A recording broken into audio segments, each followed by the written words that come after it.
Hello students, आज आप लोग पढ़ेंगे nutrition in complex multicellular organism. Nutrition in complex multicellular animals. देखिए, आपने यूनिसेलुलर एनिमल्स में न्यूट्रिशन पढ़ा था। यूनिसेलुलर एनिमल का एक एग्जाम्पल लिया आपने अमीबा, और अमीबा में आपने देखा कि न्यूट्रिशन कैसे होता है। ये पिछले सेशन में आप देख चुके हैं। तो जो उसमें आपने देखा था कि यूनिसेलुलर ऑर्गेनिज्म अमीबा अपने सारे न्यूट्रिशन के सारे स्टेप्स को एक ही सेल के द्वारा परफॉर्म कर रहा था। उसमें एक ही सेल होता ही है पूरे बॉडी में, इसलिए वही एक सेल ही वही ingestion, digestion, absorption, assimilation, egestion सब कुछ उसने किया। लेकिन मल्टी सेलुलर ऑर्गेनिज्म जो होते हैं, मल्टी सेलुलर ऑर्गेनिज्म दो प्रकार के होते हैं। एक सिंपल बॉडी ऑर्गेनाइजेशन रखने वाले मल्टी सेलुलर ऑर्गेनिज्म, जिसमें कुछ टिश्यूज, कुछ सिंपल ऑर्गन्स पाए जाते हैं। और कॉम्प्लेक्स मल्टी सेलुलर एनिमल्स वो होते हैं जिनमें ऑर्गन सिस्टम्स डेवलप होते हैं। लाइफ फंक्शन या लाइफ प्रोसेसेस को परफॉर्म करने के लिए ऑर्गन सिस्टम पाए जाते हैं, उनको हम लोग कॉम्प्लेक्स मल्टीसेलुलर एनिमल कहते हैं। उनमें एक ऑर्गन सिस्टम एक लाइफ प्रोसेस को परफॉर्म करने के लिए होता है, और एक ऑर्गन सिस्टम कई ऑर्गन से मिलकर के बना होता है। तो आप ये कह सकते हैं, न्यूट्रिशन इन मल्टीसेलुलर एनिमल के केस में आप कर सकते हैं, in complex multicellular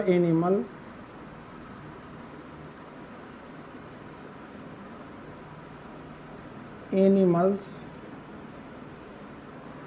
the nutrition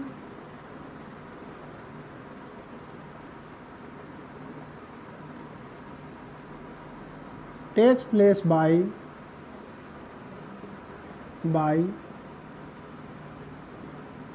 a system called, एक सिस्टम के द्वारा होता है जिसको हम लोग नाम देते हैं डाइजेस्टिव सिस्टम। ठीक है। In complex multicellular animals the nutrition takes place by digestive system. इसको न्यूट्रिटिव सिस्टम क्यों नहीं कहा गया? क्योंकि डाइजेशन ये लॉन्ग प्रोसेस होता है, लंबा प्रोसेस होता है।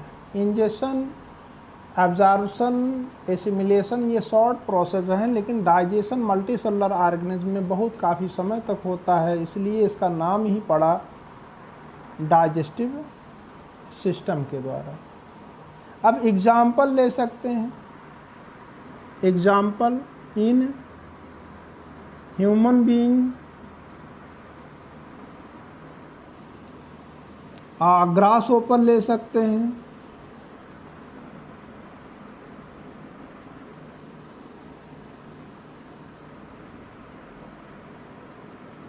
ग्रास ओपर, फ्रॉग ले सकते हैं, फिश ले सकते हैं।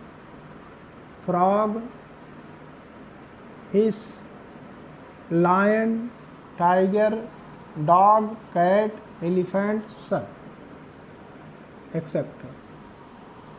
ठीक है। ये तो हो गया, आपने देखा कि इसमें कॉम्प्लेक्स मल्टीसेलुलर ऑर्गेनिज्म में न्यूट्रिशन डाइजेस्टिव सिस्टम के द्वारा होता है, लेकिन यूनिसेलुलर ऑर्गेनिज्म में कोई डाइजेस्टिव सिस्टम नहीं था। दूसरा पॉइंट आप जान लीजिए कि ये जो कॉम्प्लेक्स मल्टीसेलुलर एनिमल्स होते हैं, उनमें माउथ से लेकर के, माउथ का मतलब जहाँ से डाइजेस्टिव सिस्टम स्टार्ट होता है, और इजेशन वो प्लेस होता है, एनस वो प्लेस होता है जहाँ से अनडाइजेस्टेड फूड बाहर निकाला जाता है।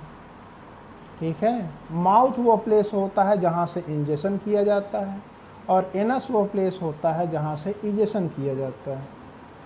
तो कॉम्प्लेक्स मल्टीसेलुलर एनिमल्स में आप देखेंगे तो आपको ये दिखाई देगा कि माउथ से लेकर के एनस तक एक लॉन्ग ट्यूब लाइक स्ट्रक्चर चलती है, जिसके अंदर से होकर के फूड मूव करता है, और उसी ट्यूब में ही फूड का डाइजेशन होगा, और उसी ट्यूब की वॉल के द्वारा फूड का एब्जॉर्प्शन होता है। तो आप इसमें लिख सकते हैं एक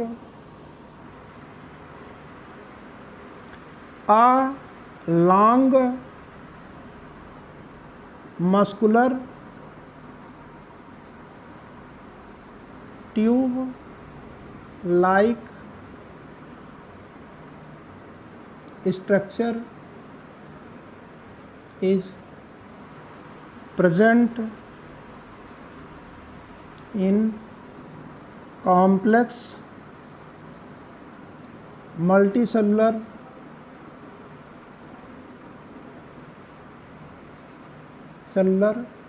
animals,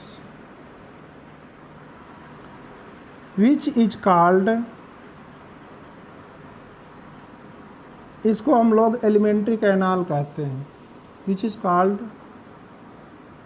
elementary canal, elementary canal, या इसको हम लोग कहीं कहीं पर गट नाम देते हैं, गट भी नाम देते हैं। यह आप अब ये एलिमेंट्री कैनाल आप देखेंगे यूनिसेलुलर ऑर्गेनिज्म में नहीं पाया जाता है। सिंपल बॉडी ऑर्गेनाइजेशन रखने वाले मल्टीसेलुलर एनिमल्स में भी नहीं पाया जाता है, यूनिसेलुलर एनिमल में भी नहीं पाया जाएगा। सिंपल मल्टीसेलुलर एनिमल्स जैसे आप अगर देखिए तो पोरीफेरा, सिलेंट्रेटा, इनमें अगर आप देखिए कि इसमें भी ये भी एनिमल, इस फाइलम में भी एनिमल होते हैं, लेकिन उसमें आपको डाइजेस्टिव सिस्टम या उसमें आपको एलिमेंट्री कैनाल नहीं मिलेगा। ठीक है।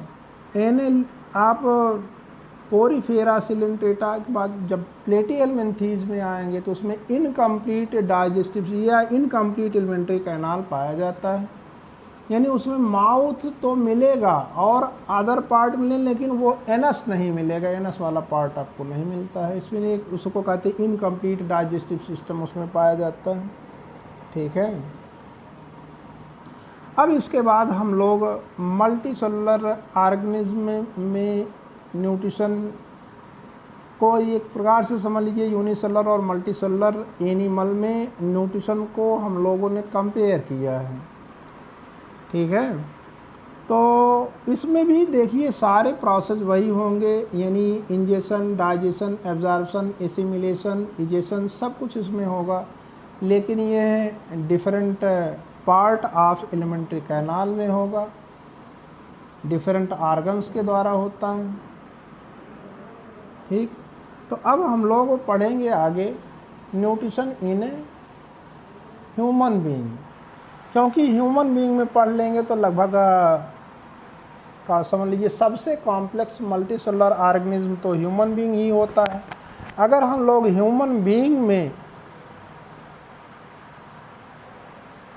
न्यूट्रिशन पढ़ लें तो समझ लीजिए कि सबसे कॉम्प्लेक्स मल्टीसेलुलर एनिमल में न्यूट्रिशन हम लोग पढ़ लिए। बाकी और भी जो एनिमल्स हैं उसमें न्यूट्रिशन अलग अलग क्लासेस में अलग अलग सिलेबस के अकॉर्डिंग आपको समझाया जाएगा। अब हम शुरू करते हैं, अब नेक्स्ट सेशन में हम शुरू करेंगे न्यूट्रिशन इन ह्यूमन बीइंग।